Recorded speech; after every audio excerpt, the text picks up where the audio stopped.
what's up mga Engano? It's your boy, A-Tech Griffin, Sita to Studio. Hey, shoutout sa inyong lahat. For today's project, meron tayong Year of the Boar na classic American tattoo design. Goal ng client natin na mag full sleeve pero patch style, tapos may touch ng konting colored, pero puro zodiac sign lang. And we only have 1 minute video, kaya naman samahan nyo ako na himayin ang mga detalye at kwento na itong design natin.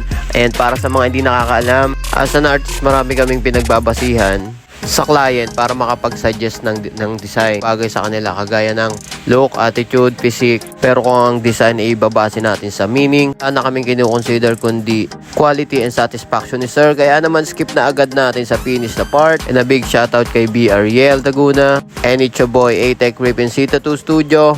Peace out.